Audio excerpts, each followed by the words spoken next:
Hey everybody, I'm Reg. I'm DJ. Welcome to Mama We Made It with DJ and Reg. We're introducing our pilot episode, and this week we talk a lot about how we know each other, the road we're on, and why Mama We Made It is for all of us to get free, to flourish, and to live our best lives. Yeah, looking forward, Reg, to working with you on this podcast and sharing our individual experiences as well as our collective experiences, and hopefully helping some people along the way as they pursue their journey in human flourishing.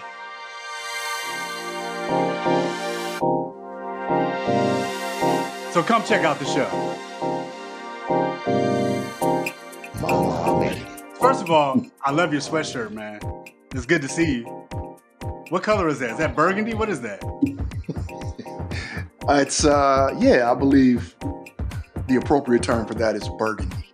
It could be eggplant. I can't really make it out. Let's go with burgundy. Go with burgundy. All right. Yeah, and I can see part of your shirt too. Only part? Bonita. You know what it is. Got it. Love it. You remember what happened and how we were introduced to that, don't you? I don't. Are you kidding me? I remind me. I'm sure I remember when you tell me. Okay, so you recall after college, we reconnected in New Jersey. Yes. Ended up living 15 minutes apart. Indeed. We would ride together, either going to get something to eat, maybe go get a haircut, go downtown to the city. And we would hear this song by a group called Tribe Called Quest. And we made fun of it. We said, man, this is so simplistic. This sounds like alphabet rhymes. Bonita. Hey, so Bonita. after about the sixth time, we like Bob and we like, you know what? I think we got a hit here. You recall that? So as you say that vaguely, what's crazy is, without question, they're my all-time favorite hip-hop group, right? Mm-hmm. Like it's them and Outkast and everybody else. And so to think about a time when I wasn't sure about them is crazy. But as you say that, I do remember the simplicity of that song and how we commented on it. So yeah, because we were still kind of heavy in our house phase, as I recall. Absolutely. And Tip, unique style. Yep. And we had to cozy up to that. But I'd say after about the 10th time, definitely had it popping. And I love that album. The People's Instinctive Paths, People's Instinctive Journeys in the Paths of Rhythm, definitely an underrated album. Yes. Wow, that's crazy. That's 34 years, 35 years. Yeah. Don't put no numbers on it. Okay, all right. Something like Well. Welcome to the pilot episode of Mama We Made It with DJ and Reg. That's DJ. I'm Reg. As you can tell already, we've known each other a really, really long time. We have had these conversations on our own in our private spaces for a long time. And we thought, why not throw our hat in the ring of the podcast circus? And wanted to really start to figure out how to add a new voice to the conversation. So I am going to introduce my man DJ, one of my oldest and dearest friends. We go back some 40 years, and I am as excited as I could possibly be to be doing this with you. Tell the people who you are, DJ. Tell the people who you are. I hope I'm one of your closest friends. I said oldest. Yeah, and I hope one of the closest. Indeed. And look, man, I'm government name Daryl Jones. Have always gone by DJ as far back as I can remember. I'm a son, a nephew, a grandson. Spend a lot of time learning and hopefully a lot of time adding value in the education space. I'm somebody who feels a strong accountability to my people. And I'm hoping and I'm confident that this endeavor we're on together, Reg, is another step in that journey. I want to talk about who you are to me, and then I want to hear who you are in your own words. You're oftentimes a standard for me. You know, we always want to think we're doing the right thing. And I think it's important that we have reference points along our journey. This isn't about being perfect ever, but it's about being accountable and paying homage. So I want to start by doing that and be really clear around that.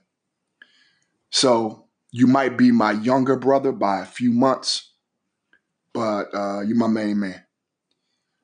Who are you to you, Reg? Inner circles go, you are nucleus for me. So thank you for that. Who am I? I am a corporate burnout. I am a proud black man. Cats might call me a race essentialist. I don't think that that is the case, but the reality is I am really, really serious about veneration of ancestors and preparing the road ahead for those to come. Our people have been through a lot, and I'm happy to be here representing as a father, a son, a brother, someone who's been relatively aware as a student of history. And so you find me today in the midst of a crazy world where blackness is trying to be actively erased. And I'm doing all that I can to not only not let erasure happen, but to continue to write our story and honor those who went left when they could have gone right, and I wouldn't have been here, and my people wouldn't be here. And so for me, I'm excited to be doing what you and I do all the time on the phone via text. And as we talk about Mama, we made it, it isn't, ooh, look at me, I've been super successful. It is, Mama, I remember the grind and the struggle. And I know you're not here anymore, but the things we talked about when I was a shorty have come to fruition as it relates to making it as a way of life, as an attitude, as a way of seeing the world along the path to our best self. I'm a spiritually grounded dude. My faith steels me and girds me. And so I feel free of spirit and of intent and of intellect. And the we in this context isn't just me and you, it's our people. And for all of us who woke up this morning, there's a variation of we made it despite all the fuckery that's going on. So that's who I am. And you can put that in the swear jar. That's $1 already. I'm gonna try to hold it to a minimum, but that's $1 already. Yeah, don't put the lid on that one, Nakia. So I think as we kick this off, Reg, I'm curious because the title matters. Mama, we made it. Mm-hmm. I am curious when we talk about making it, and you have spent glorious years on this earth being really self-aware, aware of the impact you have on others. You have a wonderful family, wonderful wife, 2 beautiful sons. As you start to think about this stage in your journey and Mama, we made it, what does that mean to you? Man, we've been, as you and I know, we've been, in the lab on this thing for the last, 2-3 months and longer in terms of idea. And 2 months ago, what I would have said is, I am a dude who left a 9 to 5 over 10 years ago after working nearly 30 years. I have buried a mother, a father, a wife, an older brother. And I wasn't trying to bring any of that into this conversation until 2 weeks ago when my big baby sister died. And so I'm in a different space than I was when we first started this conversation. And I'm not trying to trauma dump for the audience, but I am trying to be honest with, I'm sideways right now. So the notion that we made it is about always forward. My father would say always forward. My mother would always talk about we're children of the universe. And so as I think about saying goodbye to my sister in this realm, the notion that we made it is about the circle is unbroken, the stories continue, and we will continue to lift up joy, lift up perseverance, and tell stories about how all of us can get free. So, Mama, We Made It is about a sense of freedom for me. And it's for Black folks, by Black folks, but it is, the specific and the universal. This is about how we feel about the world from two Black men's perspective, but it is certainly about connecting with all people who yearn to be free of mind and spirit of purpose. So that's where I am right now. I love it. I think so many things you said resonate with me. And I had the unfortunate experience of saying goodbye to my aunt yesterday. And I don't want to lay in that. I want to be really respectful. Um, but man, when I think about making it now, that added a layer of making it for me, that reality that has been illuminated now. My aunt was a humanitarian. I like to think I am. I think making it is accountability, it's self-awareness, it's being really conscious of the impact you have on people. But she pressed that humanitarian button like no one I've ever seen before. I saw people from all races, religions, um, economic backgrounds pack the church for Yvonne Townsend, Scotty, as she was called. And I made it a point to ask people, how did you know my aunt? And after they stopped crying, they said, I only worked with her for 3 years. So I'm going to stop that conversation there because it's an emotional one. I saw my mom in pain. I saw my little sister/cousins in pain. And I'm going to transform it to a youthful experience for me, and that what it means to be a humanitarian, because that was my aunt. So I think this journey for me, Reg, as we do this as a collective, the humanitarian piece, which I've talked to you about, is resonating quite well for me. Mm-hmm. And I'm going to stay in that zone. Mm-hmm. And we know our people, Black people, oftentimes need it. They need help. They need a compass. They need a GPS. And they need to be reminded that they matter. And I want us to do that.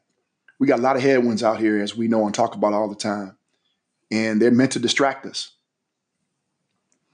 And part of where you and I think, come in is because we have been blessed and have worked hard.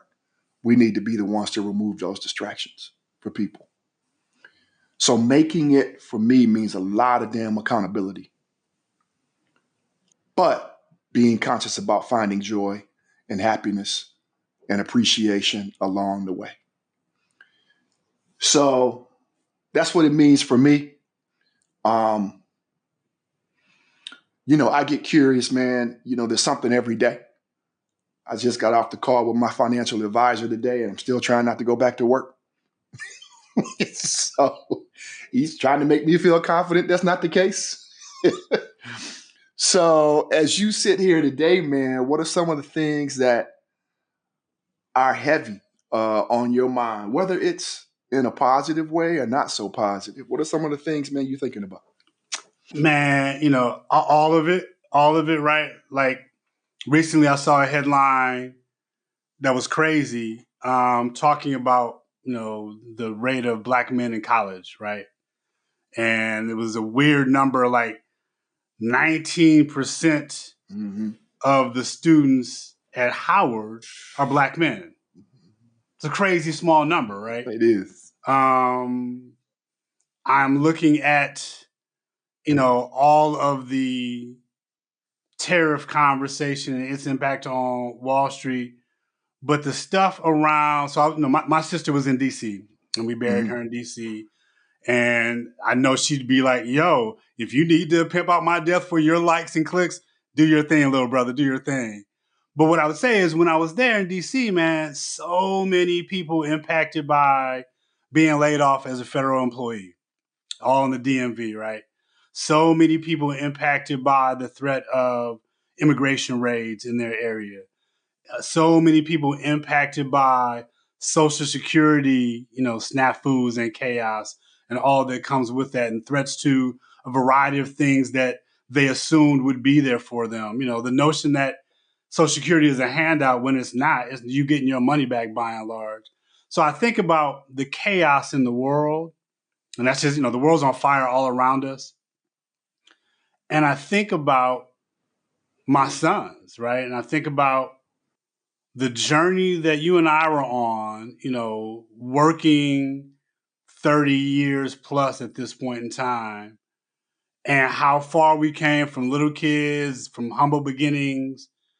It will be harder for them, though they are smarter than I was at their age, to get as far as I got. And making it isn't a measure of my career success. Making it is being present as all the hats I wear: dad, husband, son, brother, what community activist, all the things. And so I just think a lot about the intentionality with which the world is being set on fire and what we've learned all the way through as it relates to discernment, discipline, blessings, and luck, quite frankly, that allowed things to happen in ways they shouldn't have happened. Like I remember being bullied as a shorty, and now, nothing presses me in that way.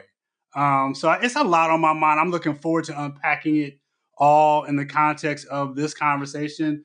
We got people we're gonna bring on as guests. We got topics we want to get into. I think we both share a love for data and research. Um, you ain't gonna see us on here arguing and pointing fingers at each other. It's not gonna be crazy in that kind of way. But I'm looking forward to unpacking a lot of this. And so as this pilot becomes a long introduction for us, I'm excited to be talking about the drudgery of it all, but the joy of it all, because we've seen these stories before. None of this is new, right? So whether we're talking how our people got here, whether we're talking post-Civil War, Reconstruction, Jim Crow, all the things that led up to civil rights movement that are being rolled back, it's all an old playbook, and Black folks have made a way through. And each one teach one. I'm trying to reach back and grab as many hands as possible. And it's not that I know more, but I have seen some things. I've earned these gray hairs in a certain way. And as much as I can give back and share things that will unlock for other people, I'm excited to do that. I'm excited to do it with my brother of, man, going on 40 years, bro. 40 years. Man, you keep saying, I feel like I'm aging, man, on the podcast. But it is, right? We got to lay in that. Man, everything you said. And Not to interrupt you, but sure.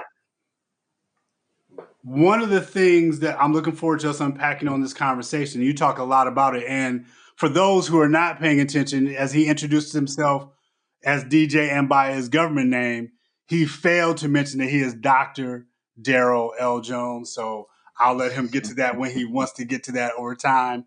But you talk a lot about a concept I hadn't heard about until I was at church a month ago, and I heard a pastor talk about it: human flourishing. And so I do want to kind of Yeah. make sure we tease that in this opening episode, because it's a concept that we will revisit and talk about. It aligns, in my view, based on what I've learned from you, with kind of my faith walk and my sense of spirituality. So I'd love to hear you kind of talk a little bit about your perspective and your kind of study of human flourishing and what that means to you. Another way of thinking about human flourishing is self-optimization. That can sound a bit technical or maybe even scholarly, but in simple terms, it's creating a journey that allows us to be the best we can be. And some of the critical aspects of that are, character, values with which we operate, the relationships that we hold true. financial liberation, those sorts of things. And it's really being conscious about those things as we move through life. The scientific version of flourishing allows us to use indices to measure where we might be on a spectrum of flourishing. The more, I'll call it conversational version, is just ensuring that our social circles are productive and generative, ensuring that our basic needs are met, and that we have a North Star, and that we aren't derailed by all this tomfoolery that's happening on a daily basis. So regardless of what one chooses to adopt, for me, it's the North Star aspect. It's who's in your circle and are you deliberate around that? It's, do you think beyond yourself? Are you self-aware and are you aware of the impact you have on others? I've taken it to a level that allows me to step into organizations and do consulting, most recently with a college I used to be employed with. And it continues to illuminate opportunities for companies to treat our people much better. And I love calling it out.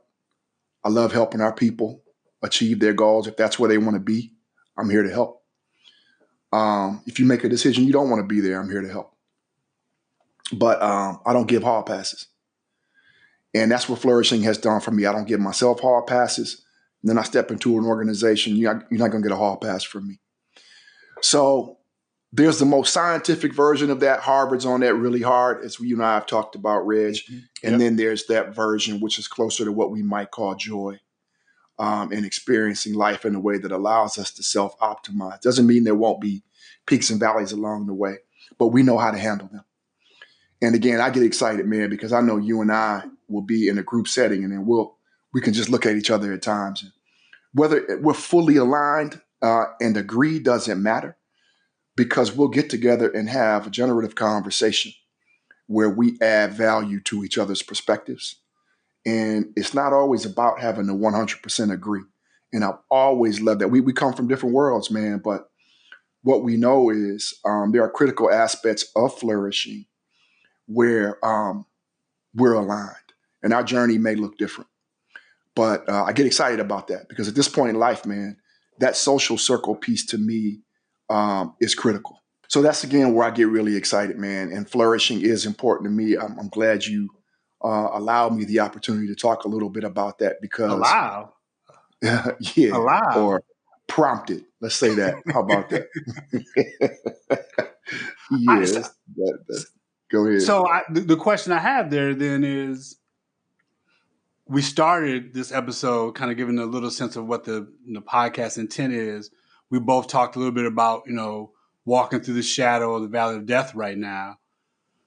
Juxtapose this emotional terrain of grief and flourishing. Where are you? Right? If this is a mall map and the dot says you are here, where are you right now? So look, it's grief is a part of the journey. If you don't experience grief, you probably are an emotionless being. And I am a self-proclaimed athletic nerd who is starting to embrace emotion. I like to believe I operate with a productive level of emotional intelligence, but I also find myself softening in some ways the older I get. And I can't help it. It's not deliberate. So it's scary to me at times, to be honest with you, but I don't run from it. So grief is a part of that, Reg. If I didn't feel grief, man, I wouldn't be human. But all of these experiences, including the really unfortunate passing of my lovely aunt, I have to make that useful. And I know you've experienced some grief, a lot of it. And most recently, as you talked about with your sister, how do you position grief in your journey? Man, I'm not even ready. I'm not even ready. My sister was amazing. I'm the baby of 5. I won't even go into it all this episode. I'll simply say that I am emotion writ large. Like I am a very emotional dude. I'm very much in touch with my spirit, and the sense of the eternal gives me peace, right? And so the pain that I feel is not a sad song, but it is a mourning of I will miss her.